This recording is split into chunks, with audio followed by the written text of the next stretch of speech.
പ്രിയപ്പെട്ട മാതാപിതാക്കളെ, ബൈബിളിൽ യോഹന്നാന്റെ സുവിശേഷം അതിൻ്റെ 3-ാം അധ്യായത്തിൽ ഒരു പ്രായം ചെന്ന വ്യക്തി യേശുവിൻ്റെ അടുക്കൽ വരുന്നുണ്ട്. അയാളുടെ പേര് നിക്കോദേമോസ് എന്നാണ്. പേരെന്താണ്? അദ്ദേഹം വന്ന് യേശുവിനോട് ചോദിക്കുകയാണ്, സ്വർഗരാജ്യത്തിൽ പോകാൻ എന്തു ചെയ്യണമെന്നാണ് ചോദിക്കുന്നത്. നമ്മളെല്ലാവരും ആഗ്രഹിക്കുന്നതാണ് മരിച്ചിട്ട് എവിടെ പോകണം? സ്വർഗത്തിൽ പോകണം. അയാൾ വന്ന് ചോദിക്കുന്നതാണ്, ദൈവം എന്ത് ചെയ്യണം? നിത്യജീവൻ പ്രാപിക്കാൻ ചെയ്യണം. അപ്പോൾ യേശു അദ്ദേഹത്തെ നോക്കി പറയുന്നൊരു വാക്കുണ്ട്, സത്യം സത്യമായി ഞാൻ നിന്നോട് പറയുന്നു, വീണ്ടും ജനിക്കുന്നില്ലെങ്കിൽ ഒരുവന് സ്വർഗരാജ്യം അവകാശപ്പെടുത്താൻ സാധ്യമല്ല. നമ്മളെപ്പോലെ പ്രായമുള്ളൊരു വ്യക്തി യേശുവിൻ്റെ അടുക്കൽ വന്ന് ചോദിക്കുകയാണ്, ഈശോയെ, നിത്യജീവൻ എനിക്ക് മരിച്ച് സ്വർഗത്തിൽ പോകുന്ന ആഗ്രഹമുണ്ട്, അത് ഞാൻ എന്താണ് ചെയ്യേണ്ടത്? അപ്പോൾ ഈ പ്രായമുള്ള 80 വയസ്സുള്ള ഈ വ്യക്തിയോട് യേശു പറയാണ്, നീ വീണ്ടും ജനിക്കണം. ഒന്ന് പറഞ്ഞേ, നീ വീണ്ടും. കിടക്കുന്നു. ഈ അപ്പച്ചന് ഭയങ്കര സംശയമായി. അപ്പച്ചൻ യേശുവിനോട് ചോദിച്ചു, യേശുവേ, ഇത്രയും പ്രായമുള്ള ഞാൻ, മക്കളെയും മക്കളുടെ മക്കളൊക്കെ ഉള്ള ഞാൻ എങ്ങനെയാണ് അമ്മയുടെ ഉദരത്തിലേക്ക് പോയി വീണ്ടും ജനിക്കുക? അപ്പോൾ യേശു മറുപടി പറഞ്ഞു. 3-ാം അധ്യായം അതിൻ്റെ 5-ാമത്തെ വാക്യം പറയുന്നു, സത്യമായി ഞാൻ നിന്നോട് പറയുന്നു, പറഞ്ഞേ, ജലത്താലും ആത്മാവിനാലും ജനിക്കുന്നില്ലെങ്കിൽ ഒരുവനും ദൈവരാജ്യത്തിൽ പ്രവേശിക്കുകയില്ല. അവിടെ പ്രിയപ്പെട്ട മാതാപിതാക്കളെ, മരിച്ച് സ്വർഗത്തിലേക്ക് നമുക്ക് പോകണമെങ്കിൽ ജലത്താലും ആത്മാവിനാലും വീണ്ടും ജനിക്കണം. ഒന്നുകൂടെ പറഞ്ഞുതരാം. ജലത്താലും പറഞ്ഞേ, ആത്മാവിനാലും വീണ്ടും ജനിക്കണം. ഹല്ലേലൂയ. ശരിക്കും ജലത്താൽ നമ്മൾ ജനിച്ചു കഴിഞ്ഞോ ഇല്ലയോ? മാമോദിസ സ്വീകരിക്കുമ്പോൾ, കത്തോലിക്ക സഭയിൽ അംഗമാകുമ്പോൾ നമുക്ക് മാമോദിസ തൊട്ടിയിൽ വെച്ച് ആ വിശുദ്ധ ജലം നമ്മുടെ ദേഹത്ത് വീഴുമ്പോൾ ജലത്താൽ വീണ്ടും ജനിക്കുന്നു. പറഞ്ഞേ, ജലത്താൽ വീണ്ടും ജനിക്കുന്നു. അപ്പോൾ നമ്മളെല്ലാവരും ജലത്താൽ വീണ്ടും ജനിച്ചവരാണ്. പക്ഷേ ആ ജനിച്ച കുട്ടിയെ വളർത്തുന്നത് എന്ത് ജീവിതമാണ്? ആത്മാവിനാൽ ഉള്ള ജീവിതമാണ്. എന്ന് പറഞ്ഞേ, എന്ത് ജീവിതം? അതിനാണ് ഓരോ ധ്യാനം കഴിയുമ്പോഴും ധ്യാനത്തിൻ്റെ അവസാനം നിങ്ങളുടെ സരസിൽ എന്ത് വെക്കും? പരിശുദ്ധ നിറവിന് വേണ്ടി വീണ്ടും ജനിച്ച ഒരു വ്യക്തി എന്ത് ചെയ്യണം? ആത്മാവിൽ വളർന്നു വരണം. പറഞ്ഞേ, ആത്മാവിൽ. ഒന്നുറക്കെ പറയാം, ആത്മാവിൽ. നമ്മളെല്ലാവരും മാമോദിസ സ്വീകരിച്ചു, വീണ്ടും ജനിച്ചു, പക്ഷേ ആത്മാവിൽ വളരുന്ന കാര്യത്തിൽ ഒരുവർ ശ്രദ്ധിച്ചിട്ടില്ല. അതുകൊണ്ടാണ് ഓരോ സ്ഥലത്തും ധ്യാനങ്ങളൊക്കെ തുടങ്ങുമ്പോഴും നമ്മുടെ ഇടവകയിലുമുണ്ട് വെഞ്ചിരിപ്പ്. നിങ്ങൾ കണ്ടിട്ടുണ്ടോ? വെഞ്ചിരിപ്പ് ശരിക്കും ജലത്താലുള്ള ജ്ഞാനസ്നാനത്തിൻ്റെ ഓർമ്മ പുതുക്കിയാണ്. പ്രിയപ്പെട്ടവരെ, ജലത്താൽ ജനിച്ചൊരു വ്യക്തി ആത്മാവിനാൽ വീണ്ടും വീണ്ടും ജനിക്കുമ്പോഴാണ് അവനിൽ ആത്മീയ മനുഷ്യൻ വളർന്ന് നിത്യതയിലേക്ക് പ്രവേശിക്കാൻ പറ്റുന്നത്. ഹല്ലേലൂയ. അവിടെ എല്ലാവരും പറയാം, പരിശുദ്ധാത്മാവേ, വീണ്ടും ജനനത്തിൻ്റെ അനുഭവം എനിക്ക് നൽകണമേ. ഉറക്കെ പറയാം, വീണ്ടും ജനനത്തിൻ്റെ അനുഭവം എനിക്ക് നൽകണമേ. ഇവിടെ ഇരിക്കുന്ന എല്ലാ മാതാപിതാക്കളും ഇന്ന് നിങ്ങൾ ചെയ്തൊരു കാര്യമുണ്ട്, നിങ്ങൾ വീണ്ടും ജനിക്കണം. പറഞ്ഞേ, എങ്ങനെ ജനിക്കണം? അപ്പോൾ അടുത്തുള്ളവർക്ക് വീണ്ടും ഷെയ്ക്കാൻ കൊടുത്ത് പറയാം, നീ വീണ്ടും ജനിക്കണം പറ. അപ്പോൾ വീണ്ടും ജനിക്കുമ്പോൾ കഴിഞ്ഞതെല്ലാം എന്ത് ചെയ്യുന്നു? മാറ്റപ്പെടുന്നു, എല്ലാം പുതുതാക്കി മാറ്റപ്പെടുന്നു. ഹല്ലേലൂയ. അതുകൊണ്ടാണ് 2 കൊരിന്തോസ് അതിൻ്റെ 5-ാം അധ്യായം 17-ാമത്തെ വാക്യം, 2 കൊരിന്തോസ് 5:17 നമ്മൾ ഇപ്രകാരം വായിക്കുന്നു. പറഞ്ഞു തരാം, വചനം ഉച്ചത്തിൽ പറയണം. ക്രിസ്തുവിലായിരിക്കുന്നവൻ, പറഞ്ഞേ, പുതിയ സൃഷ്ടിയാണ്, പഴയത് കടന്നുപോയി, ഇതാ പുതിയത് വന്നു കഴിഞ്ഞു. ഒന്നും കൂടെ സ്വരമതി പറയാമെങ്കിൽ നല്ലതാണ്. ഇത് വചനമായതുകൊണ്ട് നിങ്ങളെല്ലാവരെയും വീണ്ടും ജനിപ്പിക്കും കർത്താവ്. ഒന്ന് പറഞ്ഞേ, ക്രിസ്തുവിലായിരിക്കുന്നവൻ. പറഞ്ഞേ, പോരാ, സ്വരമതി. ക്രിസ്തുവിലായിരിക്കുന്നവൻ പുതിയ സൃഷ്ടിയാണ്, പഴയത് കടന്നുപോയി, ഇതാ പുതിയത് വന്നു കഴിഞ്ഞു. അപ്പോൾ ഇവിടെ ഇരിക്കുന്ന എല്ലാ അപ്പച്ചന്മാരും അമ്മച്ചിമാരും ഇന്ന് വീട്ടിൽ ചെല്ലുമ്പോൾ മരുമക്കൾ നോക്കി പറയണം, അപ്പച്ചൻ എന്താ? പഴയ അപ്പച്ചനല്ല, പുതിയ അപ്പച്ചൻ. അതിനുവേണ്ടി ഇപ്പോൾ നമ്മളൊരു എക്സസൈസ് ചെയ്യും. പഴയ അപ്പച്ചനല്ല, പഴയ അമ്മച്ചിയല്ല, പുതിയ അമ്മച്ചി. ഹല്ലേലൂയ. ഉറക്കെ പറയാം, ഹല്ലേലൂയ, ഹല്ലേലൂയ. ശ്രദ്ധിക്കുക, അതിന് നിങ്ങൾ വേറെ ഒന്നും ചെയ്യേണ്ട കാര്യമില്ല. നിങ്ങൾ നിങ്ങളുടെ കുടുംബത്തെ നോക്കി ഒന്ന് ചിരിക്കുക മാത്രം ചെയ്താൽ മതി. എന്ത് ചെയ്താൽ മതി? ചിരിക്കുക എന്ന് പറഞ്ഞ് എന്ത് ചെയ്താണ്? നമുക്കുള്ള പ്രശ്നം എന്നറിയാവോ? അയലോകംകാരെ നോക്കി ചിരിക്കും. സ്വന്തം മകനും മരുമക്കളും വരുമ്പോൾ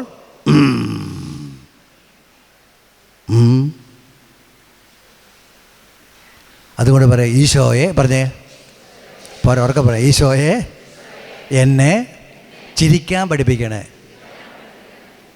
വേറെ ഒന്നുമില്ല പ്രിയപ്പെട്ട മാനവരാ. ഹല്ലേലൂയ. എന്തോ അപ്പം നമ്മളെ സംബന്ധിച്ചോളം വീണ്ടും ജനിക്കാൻ ഒരു കൊച്ചുകുട്ടി അമ്മയുടെ ഉദരത്തിൽ നിന്ന് വരുമ്പോൾ ആദ്യം അവൻ കരയുമെങ്കിലും പിന്നീട് അവൻ ആകപ്പാട് ചെയ്യുന്നത് എന്താ? അവൻ ചെയ്യുന്നത് എന്താ? ചിരിക്കുക എന്ന് പറഞ്ഞ് അവൻ എന്ത് ചെയ്യുന്നു?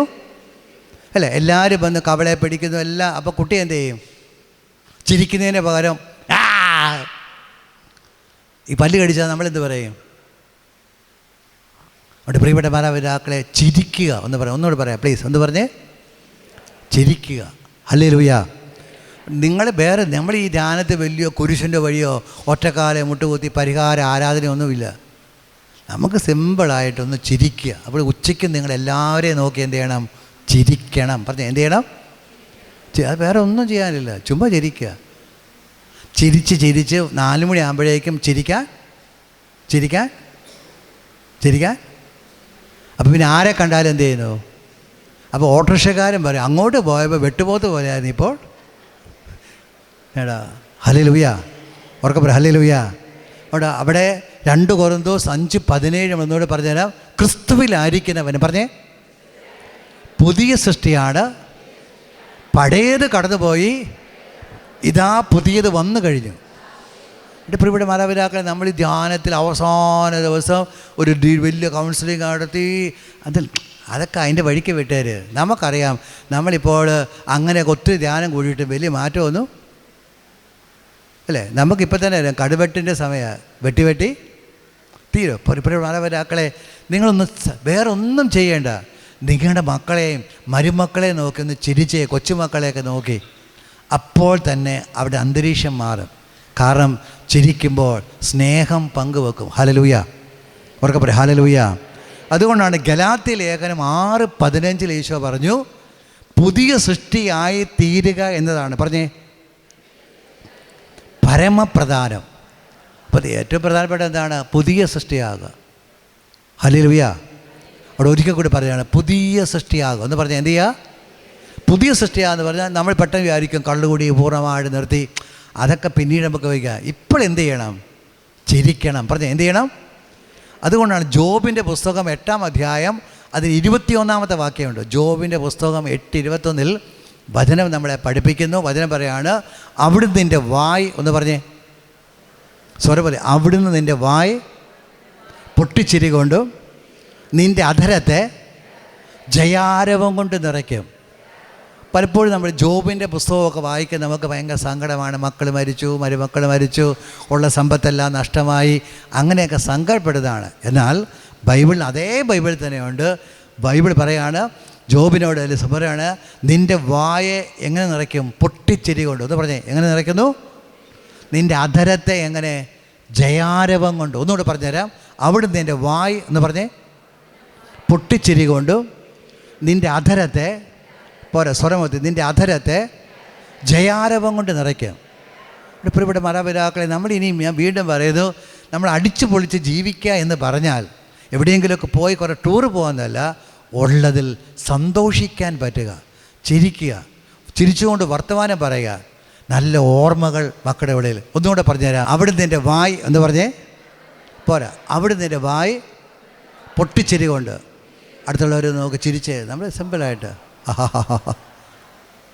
അപ്പച്ചൻ്റെ ചിരി അമ്മച്ചിക്ക് പേടി വരുന്നുണ്ട് അല്ലേ. ഒരിക്കൽ ഒരു സ്ഥലത്ത് വന്നപ്പോൾ അമ്മച്ചി പറഞ്ഞാണ്, അപ്പച്ചൻ്റെ ചിരി കാണുമ്പോഴേ എനിക്ക് പേടിയാണ്. കാര്യം ഞാൻ ചോദിച്ചു പറയാമോ, അപ്പച്ചൻ കൊലച്ചിരിയാണ്. Hallelujah, hallelujah. എൻ്റെ പ്രിയപ്പെട്ട മാതാപിതാക്കളെ, ഞാൻ വീണ്ടും പറയും, ചിരിക്കണം. ഒന്ന് പറഞ്ഞ് എന്ത് ചെയ്യണം? അവിടെ പറയാം, പരിശുദ്ധാത്മാവേ പറഞ്ഞേ സ്വരൂപത പറ, പരിശുദ്ധാത്മാവേ ചിരിക്കാൻ എന്നെ പഠിപ്പിക്കണമേ. ഇവിടെ മകളെ, ഞാൻ ഇത് വേറെ എന്തെന്നുമല്ല, നമ്മൾ മരിച്ച് നമ്മുടെ മക്കൾ നമ്മളെക്കുറിച്ച് ഓർക്കുമ്പോൾ അവരുടെ മനസ്സിൽ എന്ത് ചെയ്യണം? ചിരിച്ചുകൊണ്ടിരിക്കുന്ന അപ്പൻ്റെ ഒരു ഫോട്ടോ തെളിഞ്ഞു വരണം, വേണ്ടേ? അല്ലെങ്കിൽ അവരെന്ത് ചെയ്യുന്നു? ഒരു കാണ്ടാമൃഗത്തിൻ്റെ ഫോട്ടോ എടുത്തിട്ട് പറയുന്നു ഇങ്ങനെയാണ് ഇരിക്കുന്നത് ഒറിജിനൽ അപ്പ, ഇതേ അങ്ങനെ ചിരിച്ചുകൊണ്ട് എന്ത് ചെയ്യണം? ഒരു ചിത്രം വരയ്ക്കാൻ പറയും. അല്ല പ്രിയ, അങ്ങനെയല്ല വേണ്ട. നമുക്ക് ചിരിച്ചുകൊണ്ടിരിക്കാൻ, വേറൊന്നുമല്ല. ചിരിക്കുമ്പോൾ സ്നേഹം പങ്കുവെക്കപ്പെടും, അവർക്ക് നമ്മളോട് സ്വാതന്ത്ര്യം വരും, നമുക്ക് അവരോട് സ്വാതന്ത്ര്യം കിട്ടും. ഹല്ലേലൂയ, ഒരു ഹല്ലേലൂയ, യേശുവേ നന്ദി. ഇത് ശരിക്കും ഒരാൾ വീണ്ടും ജനിയുടെ അനുഭവത്തിലേക്ക് വരുമ്പോൾ അയാളുടെ പഴയതെല്ലാം പോവുകയാണ്. ഒരുപക്ഷെ നമ്മുടെ മരുമക്കൾ നമ്മളെ വേദനിപ്പിച്ചിട്ടുണ്ടായിരിക്കാം, മക്കൾ വേദനിപ്പിച്ചിട്ടുണ്ടായിരിക്കാം, മക്കൾ നമ്മളെ വിഷമിപ്പിച്ചിട്ടുണ്ടായിരിക്കാം, എന്തുമായിക്കോട്ടെ പ്രിയപ്പെട്ട മാതാപിതാക്കളെ, അതെല്ലാം പോയി ഒരു പുതിയ ജീവിതത്തിലേക്ക് കടന്നു വരും. അവിടെ ഇങ്ങനെ പറയാം, കർത്താവായ ഈശോയെ, സ്വരപതി പറയാം, കർത്താവായ ഈശോയെ, വീണ്ടും ജന്മത്തിൻ്റെ അനുഭവത്തിലേക്ക് എന്നെ നയിക്കണമേ. പ്രിയപ്പെട്ട മാതാപിതാക്കൾ, അതിന് നിങ്ങൾ ഒത്തിരി ധ്യാനം 5 ദിവസം കൂടണമെന്നല്ല, മറിച്ച് നിങ്ങളിപ്പോൾ തന്നെ ഒന്ന് പറഞ്ഞാൽ മതി, ബോധപൂർവം, യേശുവേ ഞാൻ അങ്ങേ സ്വീകരിക്കുന്നു, എനിക്കൊരു വീണ്ടും ജന്മത്തിന് നയിക്കുന്നു പറഞ്ഞാൽ കർത്താവ് അപ്പോൾ മുതൽ പ്രവർത്തിച്ചു തുടങ്ങും. ഇപ്പോൾ നിങ്ങൾ ഇവിടെ ഇരിക്കുന്ന അപ്പച്ചന് ഒരു പെഗ് കൊടുത്താൽ ആ പെഗ് കഴിച്ചിട്ട് ഏതാനും സമയം കഴിയുമ്പോൾ അത് പ്രവർത്തിച്ചു തുടങ്ങുമോ? ഇല്ല, പ്രവർത്തിക്കാതിരിക്കുമോ? അല്ലേ? അമ്മൻ്റെ അതുകൊണ്ട് പ്രിയപ്പെട്ട മാതാപിതാക്കളെ, ഏത് ഉള്ളിലേ വരുന്നോ? അപ്പോൾ നമ്മൾ പരിശുദ്ധാത്മാവിൽ വീണ്ടും ജനിക്കുമ്പോൾ പരിശുദ്ധാത്മാവിൻ്റെ അനുഭവം വരികയാണ്. അപ്പോൾ നമുക്ക് സ്നേഹിക്കാനേ പറ്റത്തുള്ളൂ. ഹല്ലേലൂയ. നമുക്ക് ആരെയും വെറുക്കാൻ പറ്റത്തില്ല. കഴിഞ്ഞ കാലങ്ങളിൽ നമ്മൾ ഏതെങ്കിലും വിഷമമൊക്കെ ഉണ്ടെങ്കിൽ അത് മറക്കാനും പൊറുക്കാനും സാധിക്കും. പറഞ്ഞേ, മറക്കാനും പൊറുക്കാനും സാധിക്കും. Hallelujah, hallelujah. കാരണം ഇതിനു വേണ്ടിയാണ് സ്വർഗത്തിൻ്റെ ആത്മാവ് നമ്മുടെ ഉള്ളിൽ വന്നിരിക്കുന്നത്.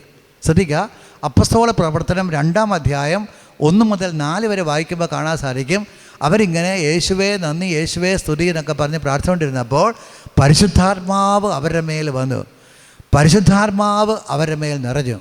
അതുകൊണ്ടാണ് 1 കൊരിന്തോസ് 3:16 നമ്മളോട് പറയുന്നുണ്ട്. ഈശോ 1 കൊരിന്തോസ് 3:16 പറയുന്നു, നിങ്ങളുടെ ശരീരം, പറഞ്ഞേ, നിങ്ങളുടെ ശരീരം ദൈവത്തിൻ്റെ ആലയമാണെന്നും ദൈവാത്മാവ് നിങ്ങളിൽ വസിക്കുന്നുവെന്നും നിങ്ങൾ അറിയുന്നില്ലേ? പരിശുദ്ധാത്മാവ് വസിക്കുന്നത് പ്രിയപ്പെട്ട അപ്പച്ചൻ്റെ മേൽ, അമ്മച്ചിയുടെ മേൽ വസിക്കുന്നത് അപ്പച്ചനും അമ്മച്ചിയും ആരെപ്പോലെ ആകണം. അപ്പം ഇന്നും വീണ്ടും ജനിക്കുന്ന ഒരപ്പച്ചൻ, ആ അപ്പച്ചനെ അമ്മച്ചിയെ ശ്രദ്ധിക്കുക, പരിശുദ്ധാത്മാവ് ആരെപ്പോലെ വളർത്തും? ആരെപ്പോലെ? യേശുവിനെ പോലെ. ഉറക്കെ പറഞ്ഞു, ആരെപ്പോലെ? പോരാ, ഉച്ചത്തിൽ പറഞ്ഞു, ആരെപ്പോലെ? പോരാ, ശക്തിയോടെ പറയാം, ആരെപ്പോലെ? എൻ്റെ പ്രിയപ്പെട്ട മാതാപിതാക്കളെ, ഇതുവരെ നമുക്ക് വളരാൻ പറ്റിയില്ലെങ്കിൽ ഇനി വളരണം. ഹല്ലേലൂയ. അങ്ങനെ യേശുവിനെ പോലെ വളരുമ്പോൾ ഒരു ഗുണം എന്താ? ശ്രദ്ധിക്കപ്പെട്ടവരെ, യേശുവിൻ്റെ വചനം അനുസരിക്കാൻ പറ്റും. ഹല്ലേലൂയ. ആ വചനം അനുസരിച്ച് ജീവിതത്തിലേക്ക് കടന്നു വരും. ഹല്ലേലൂയ. അതുകൊണ്ട് പറയും, എൻ്റെ സ്വർഗസ്ഥനായ പിതാവ്, പറഞ്ഞേ, പോരാ, സ്വരമതി പറയും, എൻ്റെ സ്വർഗസ്ഥനായ പിതാവ് പരിപൂർണരായിരിക്കുന്നത് പോലെ നിങ്ങളും പരിപൂർണരായിരിക്കുവേൻ.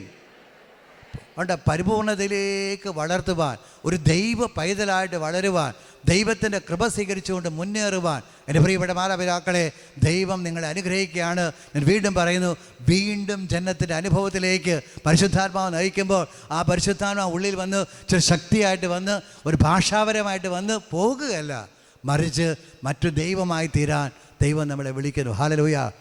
ഈ തിരിച്ചറിവ് ലഭിക്കുമ്പോൾ എന്താ? നമുക്ക് ഇപ്പോൾ ഉണ്ടാകുന്ന പ്രശ്നങ്ങളൊന്നും പ്രശ്നമല്ലാതെ തരും. ഒരുപക്ഷെ നമ്മുടെ മകൻ അല്ലെങ്കിൽ മരുമകൾ നമ്മളെ 2 ചീത്ത പറഞ്ഞപ്പോൾ നമ്മളാരും വിഷമിക്കുകയില്ല. നമ്മൾ അന്നേരം യേശുവിൻ്റെ പക്കലേക്ക് നോക്കിയിട്ട് യേശു പ്രാർത്ഥിച്ചതുപോലെ പ്രാർത്ഥിക്കും, പിതാവേ, ഇവർ ചെയ്യുന്ന അറിയില്ല, ഇവരോട് ക്ഷമിക്കണമേ. സിമ്പിളായിട്ട്. അപ്പം മകൻ നോക്കുമ്പോൾ എന്താ?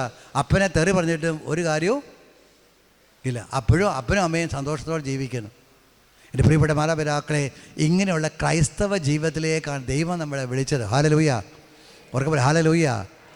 നമ്മൾക്ക് ഇനിയുള്ള സമയം ക്രിസ്തുവിൽ വീണ്ടും ജനിച്ച് ദൈവം നമുക്ക് തന്നിരിക്കുകയാണ്. അതുകൊണ്ട് നമുക്ക് വളരണം. അപ്പോൾ നമുക്ക് ആനന്ദിക്കാൻ പറ്റും, സന്തോഷിക്കാൻ പറ്റും, ദൈവത്തെ മഹത്വപ്പെടുത്താൻ പറ്റും. ആനന്ദം കൊണ്ട് നിറഞ്ഞ് നമ്മുടെ ജീവിതം ധന്യമാകും. അതുകൊണ്ട് ഇങ്ങനെ പറയാം, പരിശുദ്ധാത്മാവേ, പറഞ്ഞേ, വീണ്ടും ജനിക്കുവാൻ എന്നെ അനുഗ്രഹിക്കണമേ. അപ്പോൾ ഒരു സത്യം കൂടെ തിരിച്ചറിയും, ഈ പരിശുദ്ധാത്മാവ് എന്ത് ചെയ്യുന്നു? നമ്മുടെ ഉള്ളിൽ കിടക്കുന്ന അശുദ്ധിയെ വെളിപ്പെടുത്തി തരും. അതുകൊണ്ടാണ് യോഹന്നാൻ്റെ സുവിശേഷം 16-ാം അധ്യായം 8-ാം വാക്യത്തിൽ പറയുന്നുണ്ട്, അവൻ പരിശുദ്ധാത്മാവ് വന്ന്, എല്ലാവരും പറയാം പരിശുദ്ധാത്മാവ് വന്ന്, ഉറക്കെ പറയാം, പരിശുദ്ധാത്മാവ് വന്ന് പാപത്തെക്കുറിച്ചും നീതിയെക്കുറിച്ചും ന്യായവിധിയെക്കുറിച്ചും നിങ്ങൾക്ക് ബോധ്യം തരും.